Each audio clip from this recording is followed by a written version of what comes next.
et bienvenue à Vie de foi. Aujourd'hui, nous poursuivons dans notre étude du livre de Job, un homme qui a été doublement béni. Vous savez, quand on parle de Job, souvent on parle de ses épreuves, on parle de cette tragédie terrible qu'il a vécue, mais aujourd'hui, on va s'arrêter et on va étudier le cœur de Dieu en ce qui concerne cet homme de Dieu intègre, l'homme Job.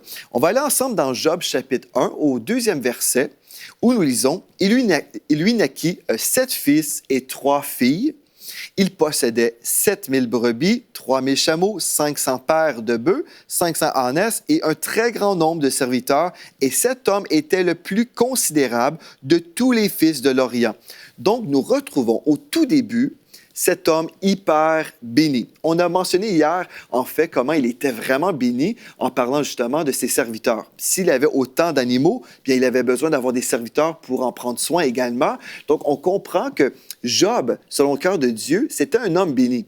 Dieu l'avait hyper béni. Il avait une belle grande famille, 10 enfants, mariés. C'était un homme d'affaires, forcément, parce que s'il avait autant d'animaux, bien, c'était aussi un commerce pour lui. Avec ses chameaux, peut-être, il avait une compagnie de transport. On ignore toutes ces choses-là, mais nous savons que cet homme était hyper béni. C'était le cœur de Dieu. Souvent, on parle de Job et on oublie de mentionner ces choses-là.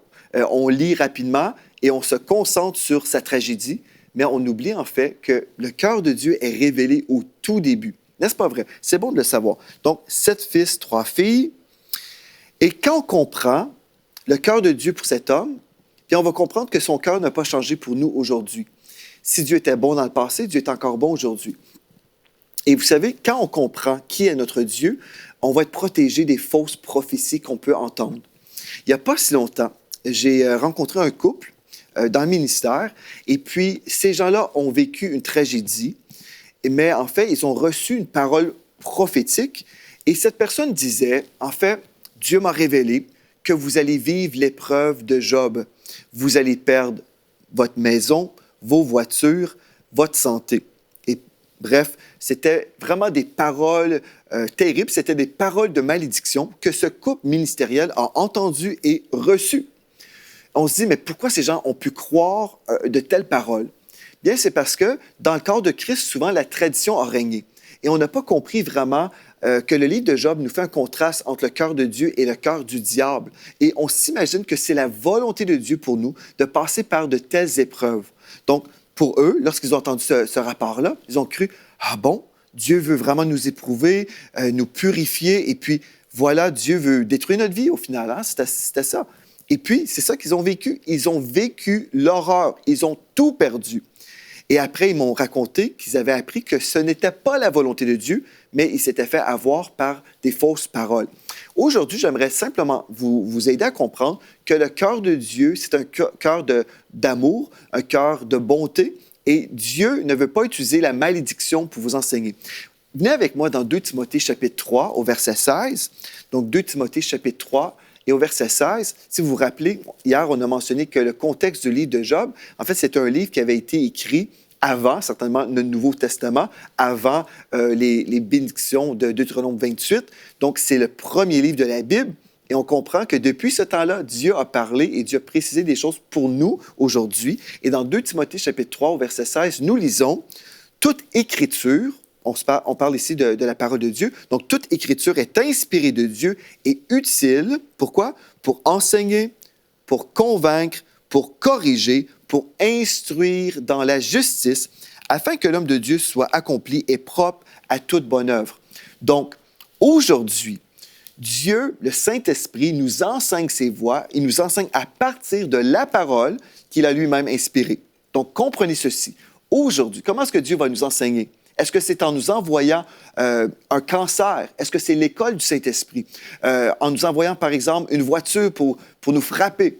Est-ce que c'est comme ça que Dieu nous enseigne aujourd'hui? Non. Dieu nous enseigne par sa parole. Amen. C'est pour ça que le texte nous dit très clairement, 2 Timothée 3,16, « Toute écriture est inspirée de Dieu et utile pour enseigner, pour convaincre, pour corriger, pour instruire dans la justice. » Amen. Donc, vous devez comprendre ça. Dieu est bon, selon le psaume 145, versets 8 et 9. Alléluia. OK. Donc, on voit le cœur du Père au début de la vie de Job. Et là, on va sauter, à Job 42. où on voit, au 10e verset, l'Éternel rétablit Job.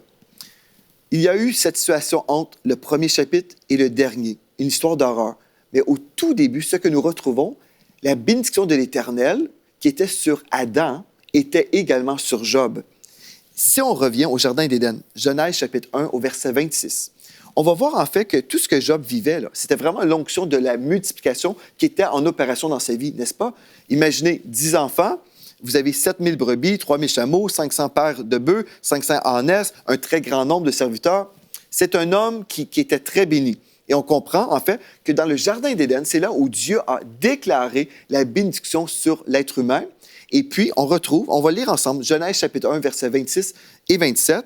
Puis Dieu dit, « Faisons l'homme à notre image, selon notre ressemblance, et qu'il domine sur les poissons de la mer, sur les oiseaux du ciel, sur le bétail, tout comme Job, n'est-ce pas? Sur toute la terre et sur tous les reptiles qui rampent sur la terre. Dieu créa l'homme à son image et il le créa à l'image de Dieu. Il créa l'homme et la femme. Remarquez au verset 28 maintenant. Dieu les bénit et Dieu leur dit, soyez féconds, multipliez, remplissez la terre et l'assujettissez et dominez sur les poissons de la mer, sur les oiseaux du ciel et sur tout animal qui se meut sur la terre. Donc, le cœur de Dieu pour Adam, on le retrouve aussi dans la vie de Job. Job, c'était un homme certainement qui bénéficiait de la bénédiction de l'Éternel qui était sur sa vie. Une bénédiction qu'on peut voir ici avec une onction de multiplication. Beaucoup de serviteurs, beaucoup d'enfants, beaucoup d'animaux. Alléluia! Beaucoup de provisions et même beaucoup d'honneur. C'était un homme éminent. Et là, entre tout ça, Job perd tout. Il perd même sa santé, sauf il ne meurt pas. Il ne perd pas sa vie. Et on va découvrir des raisons pourquoi. Mais là, on va voir maintenant la fin de vie de Job, où on va encore voir le cœur de Dieu qui a toujours demeuré pareil pour Job. Job 42, verset 10. L'Éternel rétablit Job dans son premier état quand Job eut prié pour ses amis. Et l'Éternel lui accorda le double de tout ce qu'il avait possédé. Les frères, les sœurs et les anciens amis de Job vinrent tous le visiter. Ils mangèrent avec lui dans sa maison. Ils le plaignèrent et le consolèrent de tous les malheurs que l'Éternel avait fait venir sur lui, ou dans certaines traductions, que l'Éternel avait laissé venir sur lui. Et chacun lui donna un kessita, ou une pièce d'argent, et un anneau d'or. Pendant ces dernières années, remarquez bien au verset 12, Job reçut de l'Éternel plus de bénédictions qu'en avait reçu dans les premières. Il possédait 14 000 brebis. Donc, on part de 7 000 maintenant à 14 000 brebis, 6 000 chameaux, gloire à Dieu, 1000 paires de bœufs et 1000 ânesses. Il eut 7 fils et 3 filles. Il donna à la première le nom Jemima, ou en anglais Jemima. Jour après jour, c'est le sens du mot Jemima. Belle comme le jour, ou une colombe qui est un symbole du Saint-Esprit. À la seconde, celui de Ketia, qui veut dire parfum. Et à la troisième, celui de Keren Hapuk, qui représente en fait une corne ou un symbole de force et d'honneur. Verset 15. Il n'y avait pas dans tout le pays d'aussi belles femmes que les filles de Job. Leur père leur accorda une part d'héritage parmi leurs frères. Verset 16. Jésus vécut. Après cela, 140 ans, il vit ses fils et les fils de ses fils jusqu'à la 4e génération. Et Job mourut âgé et rassasié de jours. Donc, 140 ans après son épreuve. On voit ici le cœur de Dieu pour Job au début et le cœur de Dieu pour Job à la fin de sa vie. OK, gloire à Dieu. Et là, pour nous, on peut comprendre aussi que c'est le même cœur que Dieu a pour nous. Et vous allez dire, oui, mais pas ça, Joël. Il y a vraiment une histoire d'horreur entre le début et la fin. Et on va y arriver. Soyez patient avec moi. Mais on veut prendre le temps, vraiment, on veut prendre le temps et se concentrer sur la vérité qu'on doit comprendre. Parce que la majorité des gens vont mettre l'accent uniquement sur l'épreuve. Vous allez dire, oui, mais dans la Bible, c'est ce qu'on voit, le début et la fin, c'est très, très bien, mais au milieu, là, dans le sandwich, c'est terrible. Et c'est vrai. Mais puisqu'on a tellement mis d'accent juste sur l'épreuve, on veut prendre le temps et comprendre le cœur de Dieu. Parce que dans le milieu de ce livre-là, on va découvrir le cœur du diable. On va voir comment le diable est méchant, comment il aime détruire des vies. On va prendre le temps aujourd'hui, on va découvrir certaines choses. J'aimerais vous inviter avec moi. Venez avec moi dans le psaume 91. Dans le psaume 91, on va découvrir des belles promesses de la part de Dieu pour nous tous. Amen. Donc, le cœur de Dieu au début, le cœur de Dieu à la fin et le cœur de Dieu pour vous aujourd'hui, on retrouve dans le psaume 91. Il est écrit « Celui qui demeure sous l'abri du Très-Haut repose à l'ombre du Tout-Puissant. » Là, au verset 2, il est écrit « Je dis à l'Éternel, mon refuge et ma forteresse. » Je peux dire mon refuge et ma forteresse si je crois que Dieu est mon refuge et ma forteresse. Mais si je crois que Dieu est la source de mes problèmes, au lieu d'être mon refuge, je vais plutôt dire ma fuite. Oh non, je vais courir le plus rapidement possible pour éviter de côtoyer ce Dieu-là. Mais quand on a la révélation du cœur du Père, on va dire, non, je dis à l'Éternel, mon refuge et ma forteresse, mon Dieu en qui je me confie. Car c'est lui qui te délivre du filet de l'oiseleur, de la peste et de ses ravages. Il te couvrira de ses plumes et tu trouveras un refuge sous ses ailes. Sa fidélité est un bouclier et une cuirasse. Remarquez bien au verset 5, tu ne craindras ni les terreurs de la nuit, ni la flèche qui vole de jour, ni la peste qui marche dans les ténèbres, ni la contagion ou les fléaux qui frappent en plein midi. Non, donc, on ne craindra pas la maladie, on ne craindra pas les attaques de l'ennemi. Pourquoi? Verset 7, « Que 1000 tombent à ton côté et 10 000 à ta droite, tu ne seras pas atteint. » Il vous a dit, oui, mais dans le livre de Job, on voit que Job a été atteint. Oui, et on va y arriver. Verset 8, « De tes yeux seulement, tu regarderas et tu verras la rétribution des méchants. Car tu es mon refuge, ô Éternel, tu fais du Très-Haut ta retraite. » Remarquez bien là au verset 10. « Aucun malheur ne t'arrivera. Aucun malheur ne t'arrivera. Aucun fléau n'approchera de ta tente. Car il ordonnera ses anges de te garder dans toutes tes voies. Ils te porteront sur les mains, de peur que ton pied ne heurte contre une pierre. Tu marcheras sur le lion et sur l'aspic, donc sur toutes les œuvres du diable. Tu fouleras le lionceau et le dragon. Puisqu'il m'aime, je le délivrerai. Je le protégerai, puisqu'il connaît mon nom. Il m'invoquera et je lui répondrai. Je serai avec lui dans la détresse. Je le délivrerai et je le glorifierai. Je le rassasierai de longs jours et je lui ferai voir mon salut. Je lui ferai voir ma délivrance. Voici un texte pour nous aujourd'hui, un texte que nous pouvons lire, méditer et croire. Aucun malheur ne t'arrivera. Pouvez-vous croire ça aujourd'hui? Si vous dites, ben pas vraiment. Honnêtement, non, Pasteur Joël, parce que j'ai lu le livre de Job et je crois que les malheurs peuvent nous arriver si Dieu le permet. Si Dieu veut que je sois détruit, si Dieu veut que je perde mon entreprise, si Dieu veut que je perde mes enfants, c'est Dieu qui décide. Voilà. C'est ça que j'ai compris en lisant le livre de Job. Frères et sœurs, ce n'est pas la leçon qu'on doit comprendre en lisant le livre de Job. Cette semaine, on passe toute une semaine, on va décortiquer les choses, mais on doit y aller doucement, lentement. On doit prendre le temps et vraiment faire face à certaines croyances qui règnent dans le corps de Christ. Parce que, vous savez, on peut lire le psaume 91. Combien de fois on peut lire le psaume 23, le psaume 103? Nous sommes avec des chrétiens. Tout le monde va dire « Amen, oui, Amen, aucun malheur ne t'arrivera, Amen. » Mais, dans le fond de ma tête, le fond de ma pensée, mais, est-ce que je peux vraiment croire ça? Je ne sais pas trop. Je trouve le livre de Job semble être une contradiction. Bref. Mais on va y arriver, frères et sœurs. On va comprendre. Aujourd'hui, je peux croire le psaume 91. Je peux relâcher ma foi et dire, Seigneur, tu l'as dit, c'est ta promesse. Et c'est ça que je vais croire.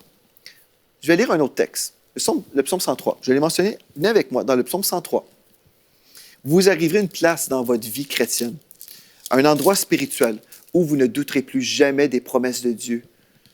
Alléluia. Le psaume 103, il est écrit, « Mon âme bénit l'Éternel et n'oublie, » remarquez, « Mon âme bénit l'Éternel, que tout ce qui est en moi bénisse son Saint-Nom. Mon âme bénit l'Éternel et n'oublie aucun de ses bienfaits. » N'oublie aucun de ses bienfaits. Dieu veut qu'on se rappelle constamment des bienfaits de notre héritage.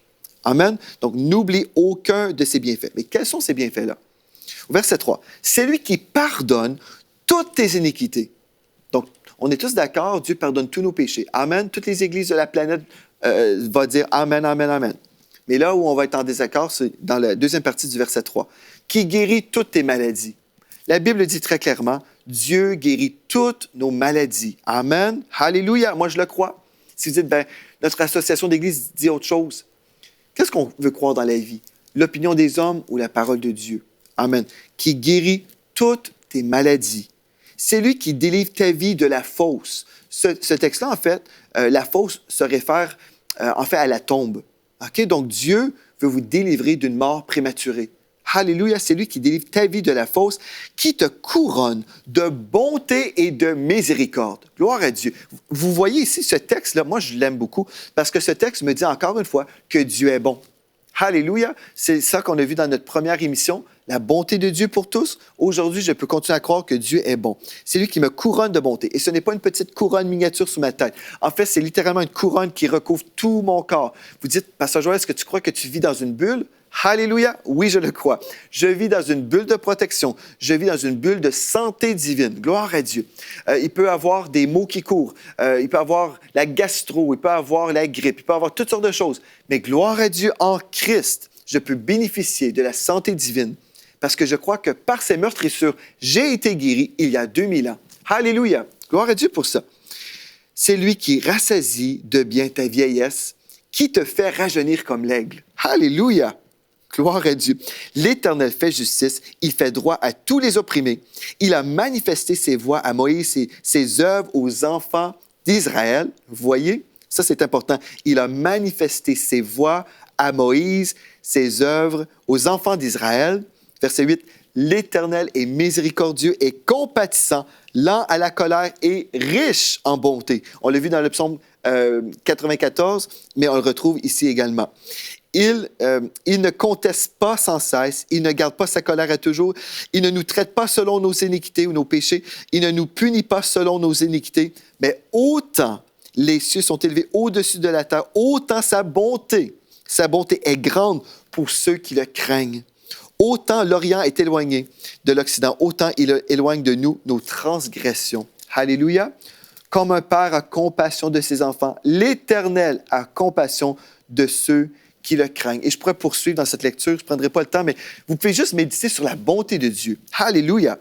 Le début de la vie de Job nous révèle le cœur du Père pour lui et la fin de sa vie nous révèle aussi le cœur du Père.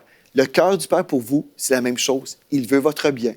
Il veut que vous puissiez avancer à tous les niveaux, dans vos affaires, dans votre famille, dans votre corps. Mais le diable, lui, le voleur, l'adversaire, dans le livre de Job, nous découvrons le diable comme étant l'adversaire, celui qui est contre vous. Bien, lui, il veut vous voler, vous égorger et vous détruire. Là, vous allez dire, oui, mais Pasteur Joël, maintenant, je veux arriver à une compréhension. Pourquoi la souffrance de Job? Pourquoi Job a souffert? Aujourd'hui, on va commencer à répondre à cette question et on va poursuivre certainement dans notre prochaine émission. On va décortiquer des choses. Pourquoi Job a souffert? Mais là, pour y arriver, on doit commencer au début. On va aller dans Job chapitre 1 et au verset 6. Venez avec moi dans Job chapitre 1 au verset 6. Et je vais vous lire ici à partir de la version Sommeur, où nous lisons. « Or, un jour, les anges de Dieu se rendirent au conseil de l'Éternel. L'accusateur, ou Satan, vint aussi parmi eux. » Verset 7. L'Éternel dit à l'accusateur, « D'où viens-tu donc? » Celui-ci lui répondit, « Je viens de parcourir la terre et de la sillonner. » Verset 8. Alors l'Éternel demanda à l'accusateur, « As-tu remarqué mon serviteur Job? » J'aimerais qu'on s'arrête ici 2 secondes. Vous savez, pensez-vous que Dieu connaît toutes choses? Moi, je crois que oui. Moi, je crois que Dieu connaît toutes choses.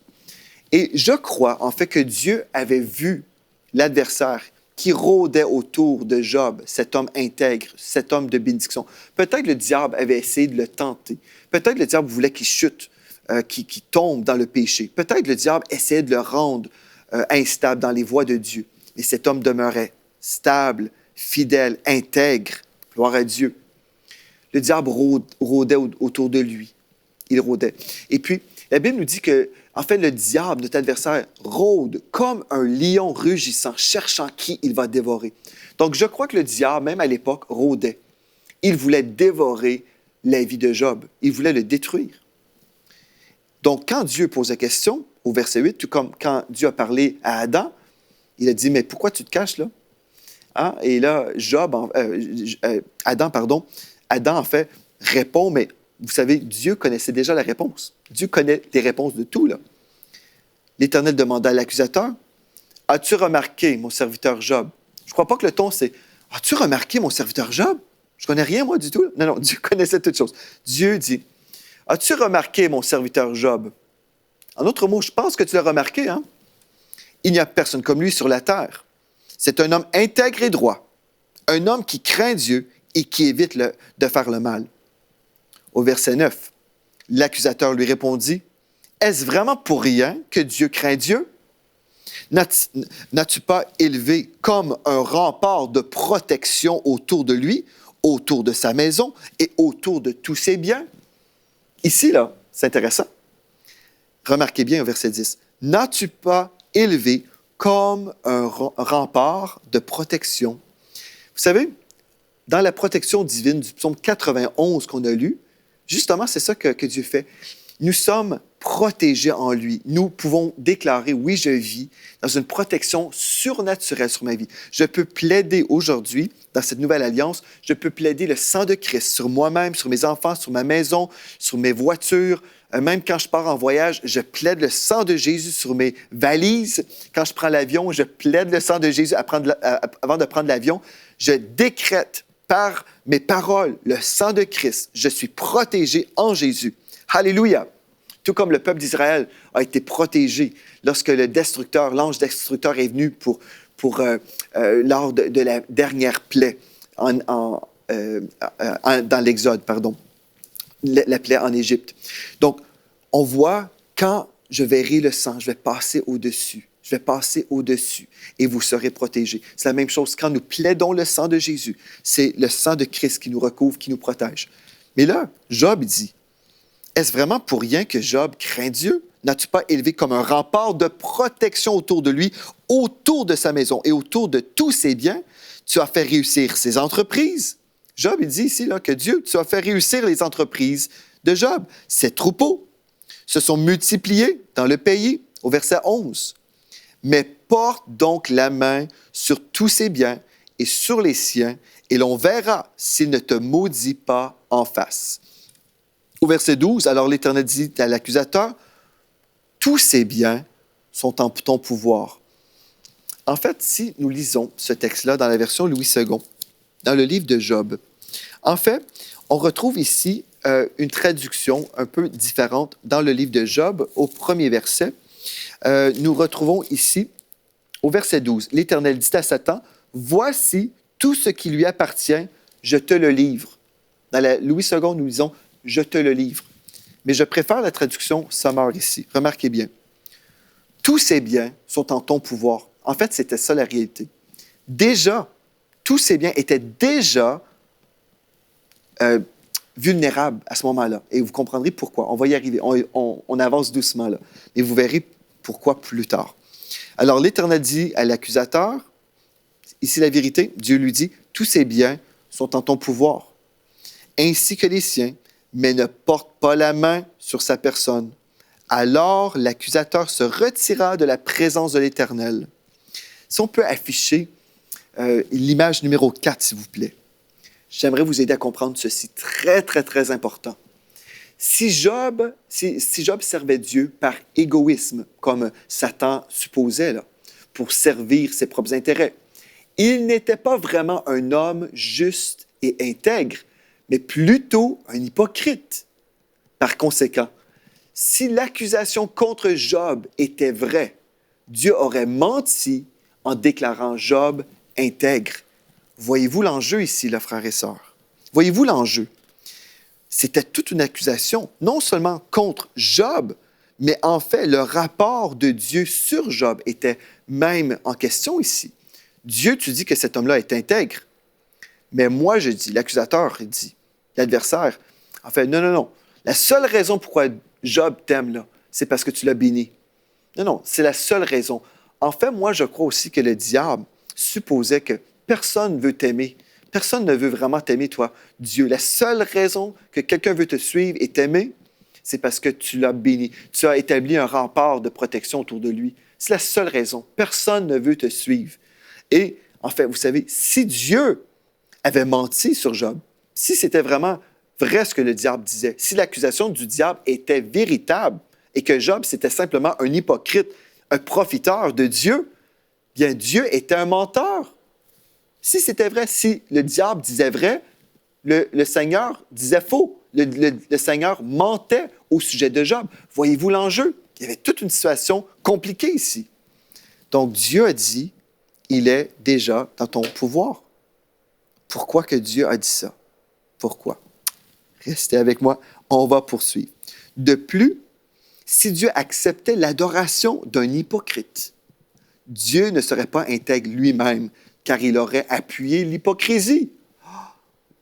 Donc, l'épreuve de Job a exonéré ou déchargé Job et Dieu de ces fausses accusations-là. Donc, l'histoire continue. L'adversaire a pu supprimer toutes les possessions de Job, tous les siens, prouvant que le menteur était véritablement Satan et pas Dieu. Et une chose qu'on doit comprendre aussi concernant l'accusation de l'adversaire. Job a vécu avant la loi mosaïque, n'est-ce pas?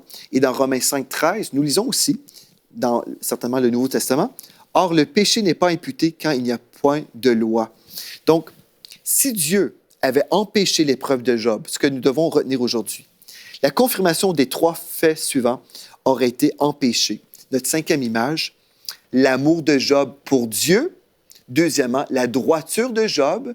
Et finalement, l'intégrité de Dieu. Ces 3 faits-là n'auraient pas pu être confirmés si Dieu avait empêché l'épreuve de Job. Donc, Dieu a permis, oui, Dieu a permis, mais son cœur, je suis certain, était attristé. Et après cette permission, Dieu a déclaré des paroles, des promesses. Aujourd'hui, dans notre nouvelle alliance, est-ce que le diable peut répéter ce qu'il a fait à Job? Dieu nous a fait des promesses de protection surnaturelle. Alléluia! Et je crois les promesses de Dieu aujourd'hui. Je veux vous encourager aussi à être renouvelé dans la parole de Dieu. Étudiez votre forfait divin en Christ et vous verrez si le diable vient vous accuser. Ah, alléluia, vous pourrez dire, il est écrit. Non. Job, ici, là, cette histoire-là, cette histoire du passé, elle est terminée. Aujourd'hui, en Christ, nous avons une meilleure alliance. Alléluia pour ça.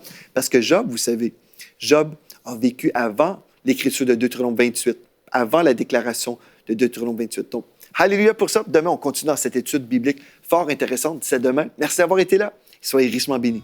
Nous sommes dans la foi pour 8000 nouveaux partenaires, des gens qui vont croire avec nous, qui vont semer 35 $ ou euros par mois, nous appuyant dans la vision d'établir des nouveaux studios de télévision, les conférences EMC dans les nations, ainsi que EMC Academy. Joignez-vous à l'armée grandissante de partenaires dès aujourd'hui. Dès maintenant, donnons pour faire entrer EMCI dans une nouvelle saison. Pour faire votre don, rendez-vous sur emcitv.com/8000.